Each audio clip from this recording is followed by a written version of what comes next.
Am video მასალაში ჩვენ გავარჩევთ როგორ უნდა დავაყენოთ Nofin სასწავლო მონაცემთა ბაზა შესაბამისი საინსტალაციო SQL მოთხოვნის გამოყენებით.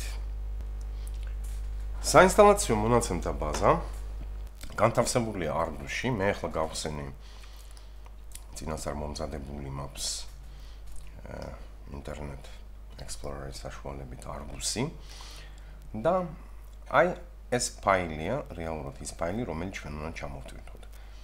მე ახლა ამ ფაილს ჩამოვთვირთავ სამუშაო ფოლდერში.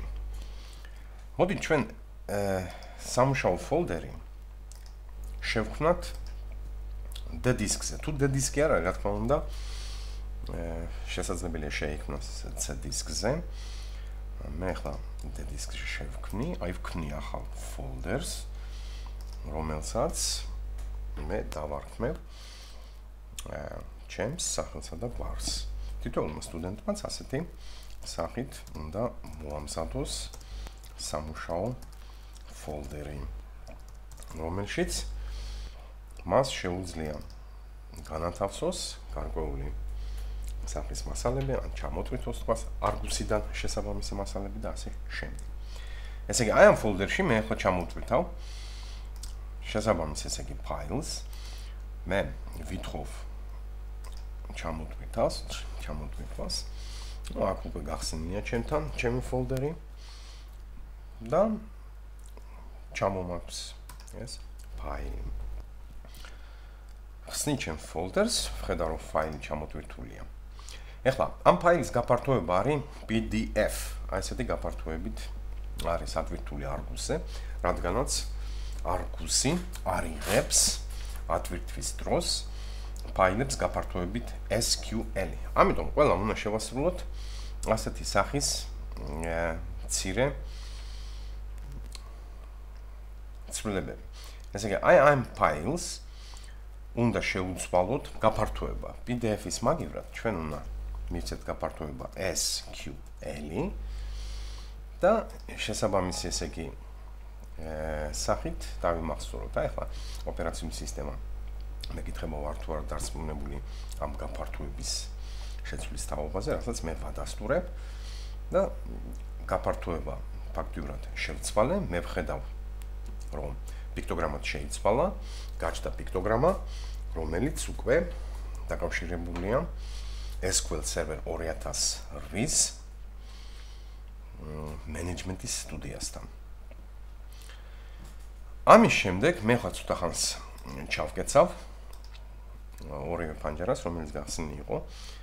ჩვენ უნდა გავააქტიუროთ SQL Server-ის მენეჯმენტის სტუდია, რომელიც ესე იგი შეგიძლიათ მოძებნოთ ყველა პროგრამებში, all programs. არის Microsoft SQL Server 2008 და აი ამ folder-ის ესე იგი შეგნით ჩვენ გვაქვს მენეჯმენტის სტუდია. აი მე ახლა ვხსნი მენეჯმენტის ესე იგი სტუდიას. გამოვიდა თვითონ გარემო მენეჯმენტის სტუდიისა და შესაბამისი დიალოგი. ამ დიალოგში ჩვენ უნდა შევარჩიოთ შესაბამისი პარამეტრები, რათა მოხდეს დაკავშირება სერვერთან. პირველ რიგში ჩვენ სერვერის ტიპს ვირჩევთ database engine, რომელიც დეფოლტურად არის ჩვენ შემთხვევაში. გარდა ამისა ჩვენ აქ ვხედავთ რომელი ტიპების შერჩევაც შეგვიძლია. აქ არის ესე იგი analysis service, reporting service, SQL server compart, integration services. მაგრამ ჩვენ ახლა გვჭირდება ზუსტად database engine. სერვერის სახელს ვარჩევთ იმ შემთხვევაში თუ სტუდენტი ლაბორატორიის კომპიუტერზე პირველად უკავშირდება შესაბამისი სერვერის სახელი შესაძლებელია შევარჩიოთ ასე. უნდა ჩავიდეთ ბოლოში, სადაც არის browse for more, გამოვა მეორე დიალოგი და აი ამ დიალოგში რახან ჩვენ უკავშირდებით მონაცემთა ბაზების ესე იგი ძრავს database engines გავხსნათ და გამოჩნდება სულ ყველა ესე იგი სერვერი სულ სერვერის ესე იგი სახელი, რომელიც დაყენებულია კონკრეტულ აი ამ კომპიუტერზე, იმ კომპიუტერზე, რომელზეც სტუდენტი მუშაობს.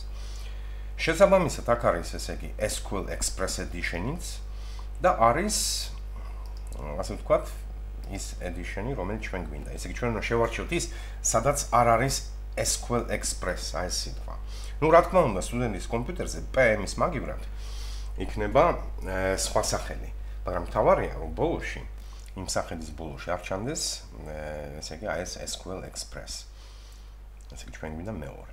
ნუ ჩემ შემთხვევაში კომპიუტერს ქვია PM-ი და ეს არის დეფოლტური, ასე ვთქვათ,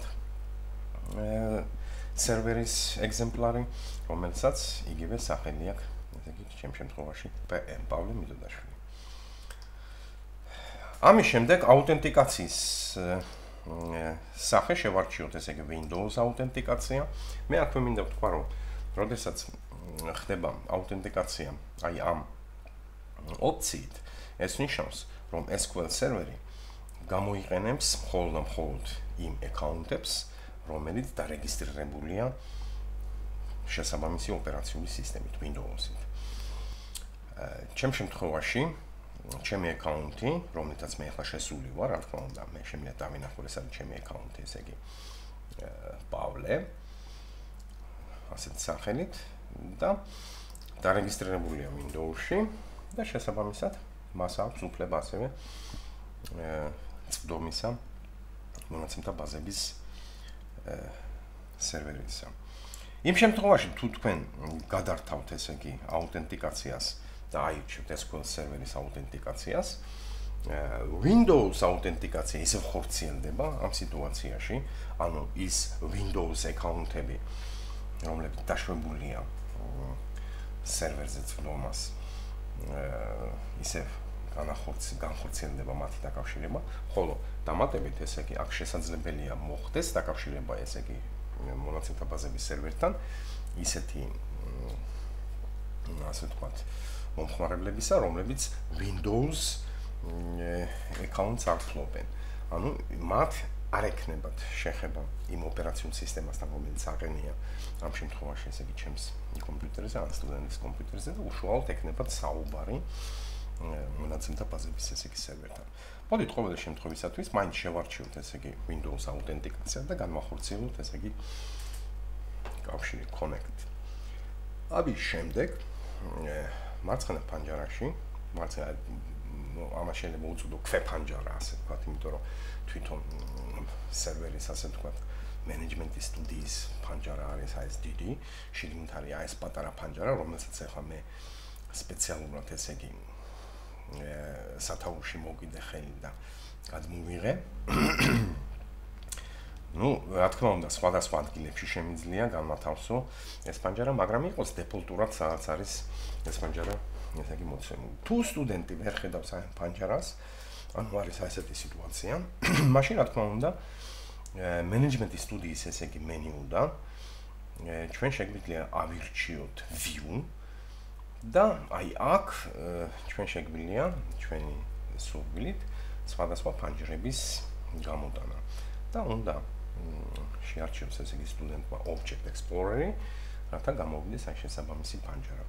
აი ეხლა აქ ჩანს აი ეს კვანძი, რომელიც ფაქტიურად ესე იგი წარმოადგენს გარკვეულ ინფორმაციას შესაბამისი კავშირის თაობაზე, აქ კარგად ჩანს, რომ სერვერის სახელია PM-ი, აი ამ რგვალ ფრჩხილებში მოთავსებულია შესაბამისი ინფორმაცია, ეს არის SQL სერვერი, აი აქ არის ვერსია 10.50.2005 და დეფიზის შემდეგ მოდის იმ მომხმარებლის, ასე ვთქვათ, სახელი, რომელიც დაკავშირებულია აი ამ რეალურ ესე იგი კონტექსტში ამ სერვერთან. აქ არის რამდენიმე კვანძი, რომლებშიც განთავსებულია ობიექტები სერვერის დონეს. ჩვენ ახლა გვაინტერესებს მონაცემთა ბაზები, databases. აი რომ გავხსნათ ახლა მონაცემთა ბაზები. მე გავხსენი ეს კვანძი, შევედი ასე ვთქვათ ერთი დონით შიგნით და ჩვენ ახლა ვხედავთ, აი კონკრეტულად ეს არის კონკრეტულად იმ მონაცემთა ბაზებს და კიდევ ორ ფოლდერს, ორ ესე იგი კვანძს რომლებიც არსებობენ ეს სიტყვით აი ჩემს კომპიუტერში. შეიძლება სტუდენტის კომპიუტერზე აი ესეთი მონაცემთა ბაზები არ იყოს, მაგრამ ეს არ არის პრობლემა. სამსებით და ჩვენ ახლა დავაყენებთ აი იმ SQL მოთხოვნის გამოყენებით, რომელიც ჩვენ ჩამოვტვირთეთ, ჩვენ სასწავლო მონაცემთა ბაზას NOVWINS. ჯერჯერობით აი აქ მონაცემთა ბაზებში, ესე იგი, სამომხმარებლო მონაცემთა ბაზებში NOVWINS არ ჩანს. და დაყენების შემდეგ ის აუცილებლად აი აქ უნდა დაფიქსირდეს, გამოჩნდეს, რათა ეს მონაცემთა ბაზა უკვე იქნება აი ამ მართვის უпроსტოდ ეს მონაცემთა ბაზა გადადის მონაცემთა ბაზების სერვერის მართვაში. ეხლა მე მინდა 1-2 სიტყვით ესე იგი ამ system databases აი ამ კვანტს შევეხო. თუ გავხსნით ჩვენ ამ კვანტს, შიგნით დავინახავთ ესე იგი 4 მონაცემთა ბაზას. ერთი არის ესე იგი master-ი, აქ არის მოდელი, MSDB და TempDB. აი ეს 4 მონაცემთა ბაზა წარმოადგენს სისტემურ მონაცემთა ბაზებს. ეს არის ის მონაცემთა ბაზები, რომელსაც იყენებს თვითონ ჩვენი მონაცემთა ბაზების სერვერი, Microsoft-ის SQL სერვერი 2008 თავის საქმიანობაში. ანუ თავის საქმიანობას თვითონ ჩვენივე მონაცემთა ბაზების სერვერი ახორციელებს ისევ და ისევ მონაცემთა ბაზების ესე იგი გამოყენებით.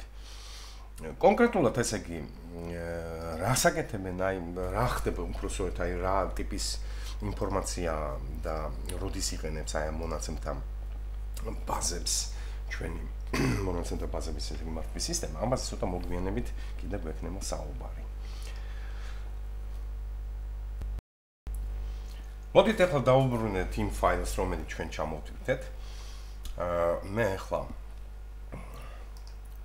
გადავალ ჩემს ფოლდერში და აი ამ ჩამოტვირთულ ფაილში, რომელსაც ჩვენ გაფართოება შევუცვალებთ, ესე იგი SQL-ზე.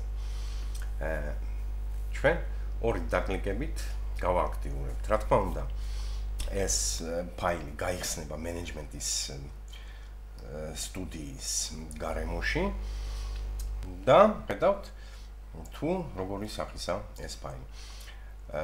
ეს ფაილი არის ფაქტურად SQL ენაზე დაწერილი გარკვეული სახის ესე იგი კოდი.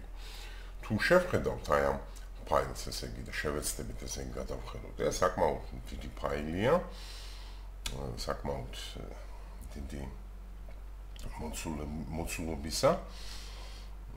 თუ ნახავთ ესე იგი მისი მოცულობა არის სადღაც 2 მეგაბაიტზე მეტი. და შესაძლებელია პირველი შეხედვით ესე იგი სტუდენტი დაიბნეს, ეს არ არის არაფერი ასე ვთქვათ გასაკვირი. და მე მინდა აი ამ კოდზე ვისაუბრე ხოლმე და აი ამ კოდის საშუალებით ჩვენ შევქმნით მონაცემთა ბაზას NOVWINS, რომელიც გადაეცემა მართვაში მონაცემთა ბაზების სერვერს, აი ჩვენს მონაცემთა ბაზების სერვერს Microsoft SQL Server 2008. მაგრამ მანამ ამას გავაკეთებდეთ, მე მინდა რამდენიმე სიტყვით ესე იგი შევეხო ამ კოდს. პირველ რიგში მე მინდა უკვე გარკვეული სახით რაღაც გარკვეული ინფორმაცია მოგაწოდოთ SQL კოდის შესახებ. SQL-ი არის დაპროგრამების ენა, μονაცემთა ბაზების დაპროგრამების ენა. ეს არ არის პროცედურული დაპროგრამების ენა, ისეთი ტიპისა მაგალითად როგორც არის C++-ი, ან C#. ეს არის კონკრეტულად აი მონაცემთა ბაზებთან დაკავშირებული შესაბამისი ასეთი სახის დაპროგრამების ენა. კონკრეტული დაპროგრამების ენა, რომელსაც Microsoft SQL სერვერი 2008 გამოიყენებს, ეს არის Transact SQL სერვერი, მე ამაზე მქონდა საუბარი. თუმცა უნდა ითქვას, რომ სხვადასხვა მონაცემთა ბაზების ესე იგი მართვის სისტემები მხედველობაში მათ სხვადასხვა ფირმების მიერ წარმოებული გამოიყენებს სხვადასხვა დიალექტს SQL ენისა, მაინც არსებობს გარკვეული სტანდარტი SQL ენისა, რომელიც უნდა დაცული იქნას. ნუ შესაბამისი დიალექტი ჩვენ შემთხვევაში არის Transact SQL ენა. მოდით აი დავიწყოთ პირველივე რამდენიმე სტრიქონით, რომელსაც ესე იგი ჩვენ ვხედავთ მწვანე ფერში ვხედავთ ამას. ეს არის ფაქტიურად ესე იგი კომენტარი. კომენტარი რომელიც ნებისმიერ დაპროგრამების ენაში გამოიყენება და რომელიც არის გათვალისწინებული, რა თქმა უნდა, პროგრამისტისათვის. კომპაილერი ამ კომენტარს საერთოდ ესე გარითვალისწინებს შესრულების დროს და ეს კომენტარი მხოლოდ ჩვენთვის არსებობს. თუ ჩვენ გვინდა დავაკომენტაროთ ესე იგი რამდენიმე სტრიქონი, თანმიმდევრობით ესე იგი რამდენიმე სტრიქონი, საჭიროა ამ ნიშნების გამოყენება. ამ სიმბოლოების ესე იგი რომელიც ახლა მე მოვნიშნე. კომენტარი იწყება ზეაღმავალი ესე იგი აღმავალი სლეშით და ვარსკვლავი და მთავრდება ვარსკვლავის და ისე აღმავალი აი თანმიმდევრობის შეცვლით აკრეფილი ესე იგი ნიშნები. ნებისმიერი სახის ესე იგი აი აქ დანამატი, რომელსაც მე ახლა დავამატებ. ეს არის დავუშვათ კომენტარი. ну ისიც რა თქმა უნდა იგივე ფერში ჩაიწერება და ესეც წარმოადგენს კომენტარს. ასეთი სახით. შემდეგ მე მინდა გავამახვილო ყურადღება აი ამ ორ სტრიქონზე. აქ არის ესე იგი გამოყენებული დარეზერვირებული ესე იგი სიტყვა use ნიშნავს ესე იგი რომ შესაბამისი SQL მოთხოვნა მთლიანად ეს კოდი შესრულდება იმ მონაცემთა ბაზის ესე იგი გამოყენებით, რომელიც აი აქ არის მინიშნებული, ამ შემთხვევაში მასტერი წარმოადგენს აი მე უკვე ვისაუბრე აქ ერთ-ერთ სისტემურ მონაცემთა ბაზას და როდესაც იქნება ახალი მონაცემთა ბაზა SQL მოთხოვნის გამოყენებით, ყოველთვის კონტექსტი უნდა იყოს გადართული აი ამ მონაცემთა ბაზაზე, ანუ უნდა გამოვიყენოთ use master. კონტექსტის გადართვა შესაძლებელია გრაფიკულ რეჟიმშიც. აი აქ არის შესაძლებლობა, აქ ჩანს ესე იგი ყველა მონაცემთა ბაზა, რომელზეც მე შემიძლია ესე იგი გადავიდანო ესე იგი ფოკუსი, კონტექსტი, ჩავთო შესაბამისი. აი მაგალითად მე ახლა გადავალ unigore, ჩავთე სპეციალურად კონტექსტი გადატანილია unigore-ზე. მაგრამ კოდის საშუალებით შესაძლებელია ამ კონტექსტის გადართვა, რაც ხორციელდება აი ამ ჩვენს SQL მოთხოვნაში. აი ამ გარემოში, აი ამ პანჯარაში, ეს პანჯარა საერთოდ წარმოადგენს SQL მოთხოვნების რედაქტირების ესე იგი პანჯარას, მენეჯმენტის სტუდიის ესე იგი SQL მოთხოვნების რედაქტირების ესე იგი პანჯარას და აქვს ასეთი თვისება. თუ ჩვენ გვინდა ესე იგი რაღაცა ნაწილი, რამდენიმე სტრიქონის ესე იგი შესრულება მოხდეს, ჩვენ შეგვიძლია მოვნიშნოთ შესაბამისი სტრიქონები და გავუშვათ აი ამ ღილაკის საშუალებით execute. ამ შემთხვევაში თუ მონიშნულია კონკრეტულად ესე იგი გარკვეული რაოდენობა სტრიქონებისა, შესრულდება მხოლოდ აი ეს მონიშნული სტრიქონები და არ მოხდება მთლიანი ასე ვთქვათ კოდის შესრულება. აი ახლა მე სპეციალურად მე დავაყენე აი კონტექსტი unigore-ზე და მე მინდა დავინახო, რომ აი ამ ორი სტრიქონის შესრულების შედეგად აი კონტექსტი ავტომატურად დაყენდება, რა თქმა უნდა, master მონაცემთა ესე იგი ბაზა. აი ახლა მე ვასრულებ დაკლიკებით და აგერ გამოვიდა იქ master-ი. აქ გამოვიდა ესე იგი შეტყობინებების ესე იგი პანჯარა, messages, სადაც მინიშნებული მაქვს, რომ ჩემი აი ეს ასე ვთქვათ მონიშნული სტრიქონები, ანუ გარკვეულების სახის ესე იგი შემცირებული SQL მოთხოვნა შესრულდა წარმატებით. აი ეს მესეჯების პანჯრის ესე იგი გამოტანა უნდა დამალვა შესაძლებელია კლავიატურის საშუალებით Ctrl-R ესე იგი გამოყენებით. აი ახლა მე ვაწვევი Ctrl-ს დაჭერილი მაქვს, R-ს ვაწვევი, ხან ამოდის, ხან ქრება. მე ახლა ისევ გავაკეთე ის მესეჯების ესე იგი პანჯარა და თქვენ შეგიძლიათ აი Ctrl-R-ის გამოყენებით შესაბამისად ამ მესეჯების პანჯარასთან იმუშაოთ. ეხლა რაც შეეხება აი ამ ოპერატორს call ნიშნავს ესე იგი ესე დარეზერვირებული სიტყვა SQL transact SQL n-ის და ნიშნავს დამთავრებას, გარკვეული ასე ვთქვათ, ბლოკის დამთავრებას, ბრძანებათა გარკვეული ბლოკის დამთავრებას.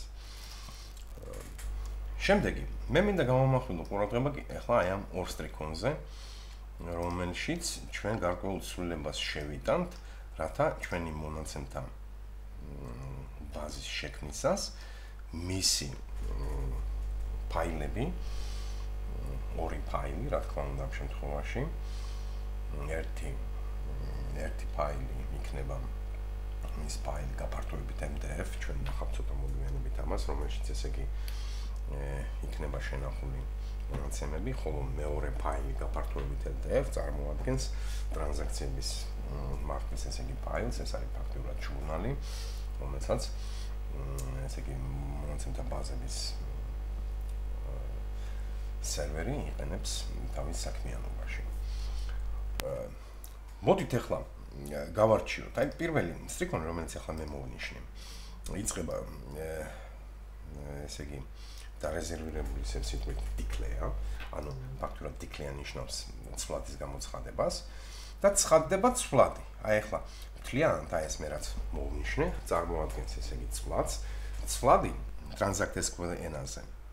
აუცილებლად უნდა დაიწყოს აი ამ ნიშნით, რომელიც ახლა მე მოვნიშნე, add ნიშნით, ანუ რომელსაც ჩვენ ძაღლუკას ვეძახით. და ამ ნიშნის შემდეგ მოდის გააზრებული სახით, რა თქმა უნდა, გარკვეული სახელი, ესე გარკვეული ცვლადის სახელი. ჩვენ შემთხვევაში ეს სახელი არის database directory. თან დააკვირდით, რომ სახელი მთლიანობაში, ესე იგი, ჩაწერილია ისე, რომ მარსად არ არის თავისუფალი, ასე ვთქვათ, ადგილი გამოდოვილი, იმიტომ რომ თავისუფალი ადგილი თუ სადმე აი აქ თქვენ სლეში უბრალოდ ეს ქვემოთ underscore ნიშანი არ გამოიყენეთ და მაგალითად ესე იგი თქვენ ჩაწერეთ ასეთი სახით აი ამ თავისუფალ ესე იგი ადგილს თავისი დანიშნულება კამენაზე და SQL ენაში და ამიტომ უკვე სახელი აღიქვება ეს და შეიძლება შეცდომაც კი მივიღოთ, იმიტომ რომ ეს რაღაცა უკვე სხვა ოპერატორია და ამიტომ სახელში გადაერთება. ამიტომ ესე იგი რომ არ იყოს ასეთი თავისუფალი ადგილები გამოყენებულია აი ეს ქვემოთ გახაზვის ესე იგი ნიშანი ამისო და მთლიანად ეს სახელი აი ახლა მე მოვნიშნო წარმოადგენს ჩვენი ცვლადის სახელს. შემდეგ აქ არის ასევე ჩაწერილი ამ ცვლადის ტიპი. ამ ცვლადის ტიპი, როგორც აქ წერია, ეს არის nvarchar 520 ჩხილებში. ეხლა რას ნიშნავს? ესე იგი, რას ნიშნავს აი ეს ცვლადი რეალურად? n-ი წინ, რომელიც ესე იგი ჩვენ გვხვდება. აი ეს რომელიც ახლა მე მოვნიშნე. ეს მიუთითებს იმას, რომ შესაბამისი ცვლადი არის unicode-ური, national. შემდეგი var ნიშნავს იმ ფაქტს, რომ ეს ცვლადი ეს ტიპი არის ცვლადი სიგრძის ესე იგი ტიპი, variable. და ну ეს მე მგონი ცნობილია ყველასთვის, ვინც და პროგრამების ესე იგი ენას შეისწავლიდა, რომ char ნიშნავს ესე იგი character. ანუ ფაქტურად აქ მაქვს მე ასეთი ტიპის ცვლადი. ეს არის ესე იგი unicode-ური ცვლადის სიგრძის ესე იგი სიმბოლური ტიპი. აი ახლა ფრჩხილებში მინიშნებულია 520. 520 მიუნიშნებს მაქსიმალურ სიგრძეს ესე იგი რაოდენობას სიმბოლოებისა, რომელიც შეიძლება გააჩნდეს აი შემოტანილ ესე იგი ჩვენს შემოტანილ ცვლადს database directories. ეს არის 520. აი ეს var nvarchar იმით არის კარგი, რომ თუ ჩვენი აი ცვლადის ასე ვთქვათ მნიშვნელობა იქნება ნაკლები 520-ზე, მაშინ აი ეს თავისუფალი ადგილები, აი მაგალითად სიმბოლოთა რაოდენობა არის 100, მაშინ 420 სიმბოლო ესე იგი შეიგუმშება რეალურად და აღარ იქნება თავისუფალი ასე ვთქვათ პოზიციების გამოყენება, რაც კარგი არის იმ თვალსაზრისით, რომ ნაკლებ მოცულობას დავიკავებთ ამ ოპერატიული მეხსიერებაში, და უშუალოდ ესე იგი რაიმე ფიზიკურ მატარებელზე. ეხლა რაც შეეხება მეორე სტრიქონს. მეორე სტრიქონში, რომელიც ახლა მე მოვნიშნე, ხდება აი ამ შემოტანილი ცვლადისთვის გარკვეული მნიშვნელობის მინიჭება. აი ეს ოპერატორი set ნიშნავს, რომ აი ამ ცვლადს ჩვენ ვანიჭებთ აი ასეთ ნიშნულობას, რომელიც ახლა მე უბრალოდ აი აქ ესე იგი გამოვყავი. ამ ცვლადის მნიშვნელობა არის სტრინგული ხასიათისა, სტრინგული ტიპია, სტრინგული ტიპი რო აქედან ჩანს, რომ n ვარჩარია. სტრინგი ჩაიწერება ერთმაგ ბრჭყალებს შორის. აი ეს არის, ესე იგი, სტრინგის გამხსნელი ერთმაგი ბრჭყალი და აი ეს არის, ესე იგი, სტრინგის ასე ვთქვათ, ბოლოს მინიშნებელი ერთმაგი ბრჭყალი. ამ ბრჭყალებს შორის რაც არის, ესე იგი, ჩაწერილი, ეს არის ფაქტურად აი სტრინგი, რომელის მნიშვნელობასაც ჩვენ ვანიჭებთ უშუალოდ აი ამ ცვლადს. გასაგებია, რომ ეს ცვლადი უკვე თვითონ დასახელების, ესე იგი, მიხედვით database directory ნიშნავს, ესე იგი, უშუალოდ ჩვენი nofmid მონაცემთა ბაზა, რომელიც შეიქმნება, ესე იგი, სად ჩაიწერება მისი ფიზიკური ფაილები. და ამიტომ აი ეს მისამართი ჩვენ აი მისამართს კორექტირება უნდა მოვახდინოთ იმის დამიხედვით, რომელ კომპიუტერზე ხდება აი ამ SQL მოთხოვნის შესრულება და დაყენება შესაბამისი nofmid მონაცემთა ბაზის ჩვენს მონაცემთა ბაზების ისეთი სერვერზე. ჩემს სიტუაციაში, ჩემს შემთხვევაში, აი ჩემი კომპიუტერის შემთხვევაში, მე მინდა რომ შესაბამისი ფიზიკური ფაილები განთავსდეს აი ჩემს ასე ვთქვათ ფოლდერში და ჩემი ფოლდერის ესე იგი მისამართი არის აი ეს დისკზე. სახელია პავლე მიდუდაშვილი, ზუსტად იგივე სახით უნდა ავიღოთ ჩვენ სახელი. ესე იგი რა სახითაც არის აი აქ ფოლდერის სახელი დარქმეული, აქ შეიძლება იყოს თავისუფალი ადგილი, ეგ პრობლემა არ არის. ეს არის ოპერაციული სისტემის ასე ვთქვათ შესაძლებლობებთან დაკავშირებული და არა SQL ენასთან. ამიტომ მე აი ამას მოვნიშნა და ფაქტურად ესე იგი კოპირებით უბრალოდ რო არ შემეშალოს იქ აგრეფა გადავიტან აი ამ კოდში და აი ამ მონიშნული ასე ვთქვათ ტექსტის მაგივრად მე ფაქტურად განვახორციელებ ესე იგი ჩაწერას. აი ახლა მე ჩავწერე და პავლე მიდუდაშვილი და ბოლოს აუცილებლად უნდა იყოს ისევ და ისევ აი ეს სლეში რომელიც ესე იგი ეწერა. ეს ნიშნავს რომ აი ეს შესაბამისი ფიზიკური ფაილები ჩაიწერება ზუსტად ესე იგი შიგნით აი ამ ფოლდერში, ასე ნიშნავს რომ ფოლდერის გახსნას. სტუდენტებმა უნდა მიაქციონ ყურადღება, რომ ეს მისამართი ეწეროს ნორმალურად, კარგად. არავითარ შემთხვევაში არ უნდა შეეხნენ აი ამ ბრჭყალებს, დამწყებ და დამამთავრებელ აღნიშნებს სტრინგისა. და ეს სლეშიც დაღმავალი ესე იგი, ეს სლეშიც აუცილებლად ბოლოში მაიქცეს. თუ არა და მაშინ ესე იგი სლეში რო არ იყოს, ჩაიწერება დისკზე და არა ჩემს ფოლდერში. პავლე მიდუდაშვილი. ახლა კიდევ ერთხელ მე შევხედავ ჩემს ფოლდერს, აქ არის მხოლოდ ერთადერთი აი ეს ფაილი, რომელიც ჩამოვდივთეთ და მე ველოდები ახლა, რომ ჩვენ რო შევასრულებთ აი ამ მოთხოვნას, ესე იგი გაჩნდება აი აქ Object Explorer-ში მონაცემთა ბაზა nofmid და შესაბამისი ფიზიკური ფაილები ჩაიწერება აი ამ ესე იგი ფოლდერში. მოდით ამას მე სამუშაო ფოლდერს ვუწოდებ. ეს არის ჩემი სამუშაო ფოლდერი და შესაბამისი ფოლდერები სტუდენტებს თავიანთი კომპიუტერზე მეექნებათ. მე ახლა უშვებ აი ამ კოდს, არაფერს არ მოვნიშნავ, იმიტომ რომ თუ მაგალითად სიტუაცია ასეთია და მე შევასრულე execute, მაშინ შესრულდება მხოლოდ ეს მონი. მე მთლიანი კოდის შესრულება მინდა. მე კიდე ერთ რამეზე მინდა გავამახვილო ყურადღება. აი აქ ყვითელი ფერის ასე ვთქვათ ხაზები გაჩნდა. ეს ის ადგილებია, სადაც მე რაღაც შევიტანე. აი მაგალითად აქ არ არის ახლა აი ესეთი ყვითელი ფერის ასე ვთქვათ მინიშნებები. აი მოდით აი აქ მე შევეცდები. აი ვთქვათ უბრალოდ enter-ით ჩავწიე. მე ვხედავ რომ აი აქ გაჩნდა ისე მთელი ასე ვთქვათ აი ესეთი ხაზი. ეს რას ნიშნავს? ეს ნიშნავს იმას, რომ ჩემს ამ ფაილში შეტანილია აი ახლა რაღაც გარკვეული ცვლილებები, რომელიც დამახსოვრებული არ არის. მართლაც ესე იგი, აი მე აქ შევიტანე ცვლილება, აი აქ ეს არის კომენტარი ჩავწერე და აი ახლა განვახორციელე enter-ით, ესე იგი დამატებითი სტრიქონის ესე იგი ჩაწერე. მე იმ დამატებითი სტრიქონის delete ისე წავშლი და მოდით ჯერ დავიმახსოვროთ ეს ფაილი, აი ამ ცვლილებებით ესე იგი. ნუ ამის შესრულება მარტივია, ვიზუალურად შეგიძლია აი აქედან განვახორციელოთ ეს ამბავი და ხედავთ რომ ის ყვითელი ხაზები გადაიქცა, ესე იგი მწვანე ხაზებად, რაც ნიშნავს რომ შესაბამისი ცვლილებები უკვე დამახსოვრებულია. ანუ ფერი ყვითელი და მწვანე, ყვითელი ნიშნავს რომ შეტანილია ცვლილება, მაგრამ არ არის დამახსოვრებული, ხოლო მწვანე უკვე რომ განხორციელდა ფაქტურად აი ამ ფაილში შეტანილი იქნა ის ცვლილებები, რაც ჩვენ განვახორციელებთ. ამის შემდეგ მოდით ახლა გავუშვათ ეს SQL მოთხოვნა ესე იგი შესრულებაზე. დააყენეთ კურსორი სადმე, ჯობია აი კომენტარზე, ისე რომ არაფერი არ იყოს მონიშნული, ეს ნიშნავს რომ კლიანტ მთელი აი ეს კოდი უნდა შესრულდეს, მე ესე აი კიდევ ჩავიდან, ეს არის საკმაოდ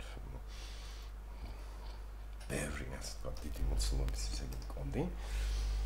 და მე ახლა აი აქედან execute relax დაჭერით. ვასრულებ ამ კოდს. გამოჩნდა შედეგებისა და მესიჯების ესე იგი პანჯარა, შემიძლია გადავთო მესიჯებზე და შედეგებზე. აი აქ ქვემოთ ვხედავთ რომ executing query სრულდება ესე იგი მოთხოვნა და დაიწერა query executed successfully. ანუ მოთხოვნა შესრულდა წარმატებულად და message commands complete successfully. ძალიან კარგი. ეხლა მარჯვენა, ისე მარცხენა მხარეს აი ამ object explorer-ის ესე იგი პანჯარაში, object explorer-ის პანჯარაში მე ჯერ ვერ ვხედავ აი აქ no-find მონაცემთა ბაზას. და არც არის ეს გასაკვირი, იმიტომ რომ ფაქტიურად უკვე მონაცემთა ბაზა არსებობს, მე შემიძლია მაშინ დავწმუნდე რომ შევხედო, გადავიდე ჩემს ფოლდერში, მე უკვე ვხედავ რომ იქ გაჩნდა ორი ეს ფაილი, ერთი სადაც 3-ზე მეტი და მეორე 1 მეგაბაიტი. აი ეს არის 4. არა, 3. რაც არის ესე იგი რეალურად. მე ამ ფაილებს ვთქვი მოგვიანებით ახლა კიდევ ვიტყვი. მაგრამ აი აქ object explorer-ში ობიექტების ესე ვთქვათ, დამთვალიერებაში ჯერ არ ჩანს მონაცემთა ბაზა no-find, მაგრამ ეს არის სტატიკური სურათი, ამიტომ მე ახლა აი დავჯდები აი ამ კვანტზე მარჯვენა კლიკით და განვახორციელებ ასეთ მოთხოვნას refresh კონტექსტურ მენიუში. ანუ აი ამ სიტუაციაში ახლა მოხდა რა? ეს მონაცემთა ბაზების ესე იგი უბრალოდ აი ამ მართვის სტუდიამ განახორციელა ესე იგი ხელახალი მიმართვა აი ამ სერვერთან და წამოიღო ახლა ის რეალური სიტუაცია, რომელიც არსებობს აი ამ მომენტისათვის უკვე ამ სერვერს. აი ახლა რომ გავხსნათ ჩვენ აი აქ მონაცემთა ბაზები ესე იგი databases, მე უკვე კარგად ხედავ რომ no-find მონაცემთა ბაზა მართლა არის და ეს მონაცემთა ბაზა შესაბამისად შექმნილია რის გაკეთებაც ჩვენ გვინდოდა. ამის შემდეგ როცა ჩვენ შევქმნით ეს მონაცემთა ბაზა, ჩვენ შეგვიძლია უკვე აი ეს SQL მოთხოვნა ესე იგი დავხუროთ ეს პანჯარა დაიხურა. მე ახლა უბრალოდ შესაბამისი ფაილი აი აქ მაქვს დაფიქსირებული და ეს ფაილი სტუდენტებს უნდა გქონდეთ ყოველთვის თავიანთ სამუშაო კომპიუტერში, რადგანაც ტესტირების დროს აი კითხვები იქნება დაკავშირებული აი ამ სასწავლო მონაცემთა ბაზასთან, no-find-თან. მაგრამ სასწავლო პერიოდის დროს, როცა ჩვენ უკვე დაყენებული ვიყავ ეს მონაცემთა ბაზა, no-find-ი, შესაძლებელია აი მონაცემთა ბაზაში ესე იგი შევიდეს რაღაც გარკვეული ცვლილებები, თქვა, იქ წაიშალოს რაიმე ცხრილი, ან ახალი ცხრილების შექმნა განხორციელდეს და ასე შემდეგ. ამიტომ იმისათვის, რომ არ იყოს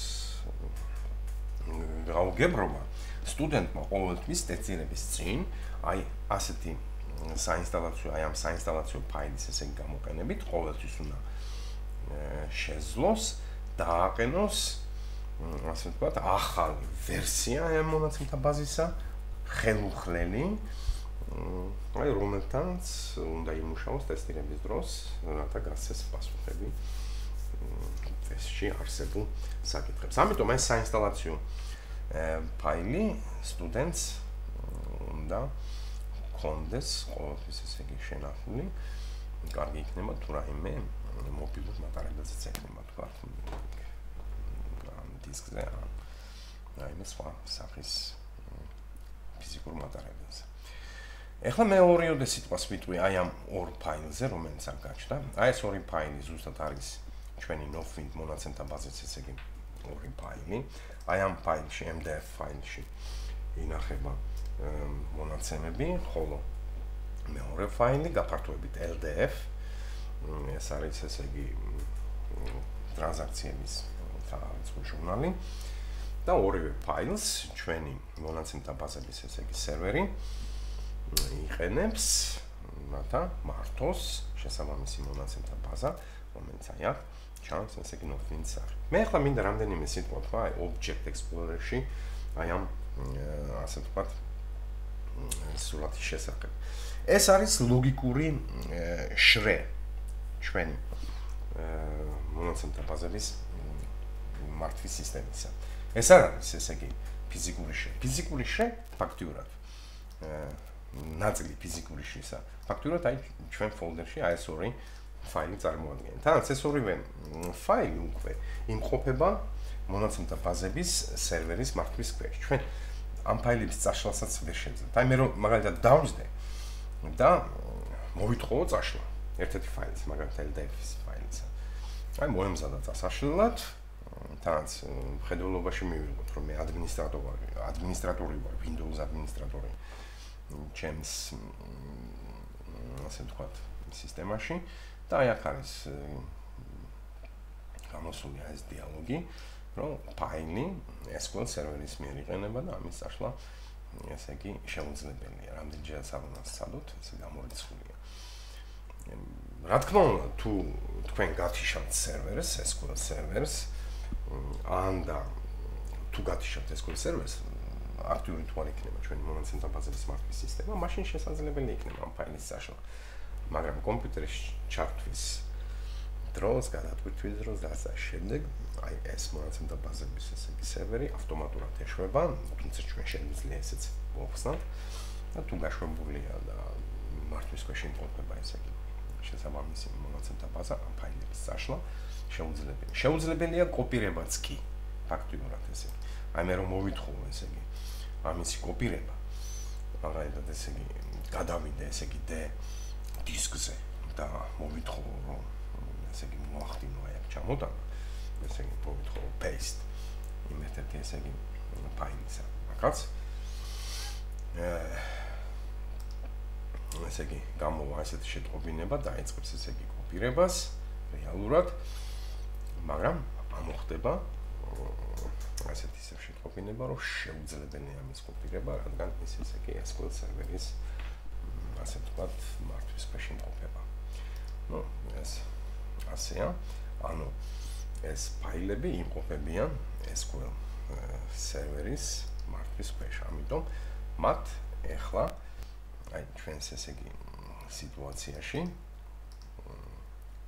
ესე იგი უსაფრთხოების თვალსაზრისით ფრთხილდება SQL server.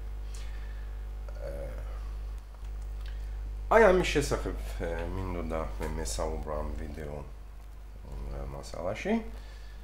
ანუ ჩვენ რეალურად აი იმ მოთხოვნის ესე იგი გამოყენებით SQL მოთხოვნის გამოყენებით, რომელიც ArcSea ჩვენ დავაყენებთ SQL სერვერზე, მონაცემთა ბაზების სერვერზე ჩვენი სასწავლო მონაცემთა ბაზა Nofwind-ი და შესაბამის სამუშაო სტუდენტის სამუშაო ფოლდერში, ну ჩემს შემთხვევაში ესე იგი ფოლდერში პავლე მიდონაშვილი და დისკზე შევინახეთ აი ეს SQL მოთხოვნა, რომელიც ყოველთვის გამოგვადგება. სამომავლოდ, როცა ჩვენ გვექნება ტესტირება. ეხლა მე მინდა აი აქვე უცბად განვახორციელო ის ოპერაციები, რაც უნდა გააკეთოს სტუდენტმა ესე იგი ტესტირების წინ. ტესტირების წინ თუ სტუდენტი ხედავს, რომ მონაცემთა ბაზებში, ესე იგი database-ის აი არის ესე იგი Northwind-ი, ეს მონაცემთა ბაზა შეიძლება არ ემთხვეოდეს აი იმ ორიგინალს, რომელიც ჩვენ დავაყენებთ ჩვენ აი SQL მოთხოვნის საინსტალაციო SQL მოთხოვნის გამოყენებით. სტუდენტმა უნდა განახორციელოს ასეთი ოპერაციები, ესე იგი გამოიძახოს აი ამ მონაცემთა ბაზის Northwind-ის ესე იგი კონტექსტური მენიუ, მოითხოვოს წაშლა ამ მონაცემთა ბაზის, აი აქ ესე იგი აუცილებლად მონიშნოს close existing connections, ანუ არსებული კავშირების ესე იგი დახურვა მოითხოვოს და მანამ აი მე დავაკლიკებდი OK-ს, მე მინდა დავინახო კიდევ ერთხელ, რომ შესაბამისი აი ეს ფაილები არსებობენ ჯერჯერობით და როდესაც მე განვახორციელებ ესე იგი დაკლიკებას და მოვითხოვ ესე იგი წაშლას ის ფაილები იქ რა თქმა უნდა წაიშლება. აი ახლა შეასრულა, აღარ არის, აღარ ჩანს აქ და ის ფაილებიც ესე იგი შესაბამისად წაშლილია. ანუ მე ახლა წავშალე დაუშვათ აი ეს მონაცემთა ბაზა Northwind-ი. ამის შემდეგ, რა თქმა უნდა, სტუდენტი ისე ხსნის აი ამ SQL მოთხოვნას და უკვე, რა თქმა უნდა, ეს ცვლილება დამახსოვრებული იყო ადრე და ამ ცვლილებები და ჩვენ შევიტანეთ და ასრულებს აი ამ მოთხოვნას. შესაბამისად ეს გამოთხოვნის შესრულების შემდეგ რა თქმა უნდა, ჩვენ გვექნება აი ეს ორიგინალური ვერსია მონაცემთა ბაზისა Northwind-ისა, რომელიც შეუძლია სტუდენტს გამოიყენოს ტესტირების დროს. აი ახლა შესრულდა ეს ყველაფერი, მე ამ მოთხოვნას ესე იგი ვხურავ, აქ არ ჩანს. მე შემიძლია გავაკეთო ესე იგი განახლება მთლიანი, ასე ვთქვათ, სურათის, ან მე შემიძლია მოვითხოვო მარტო მონაცემთა ბაზების ესე იგი განახლება და მე ვხედავ აი Northwind-ი აქ არის და ეს არის ის ვერსია, რომელთანაც უკვე შეიძლება მუშაობა. მე ერთადერთი თხოვნა მექნება, რომ სტუდენტებმა არავითარ შემთხვევაში არ შეიტანონ რაიმე ცვლილებები აი ამ ესე იგი მოთხოვნაში,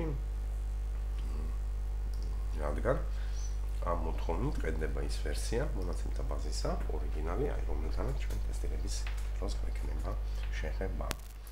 აი ეს საკითხები მინდოდა ესე იგი განვიხილა მე ამ მეცადინეობაზე და მოვვრჩით, მე თქვენ გემშვიდობებით, წარმატებებს გისურვებთ, კარგად გრძელდებათ.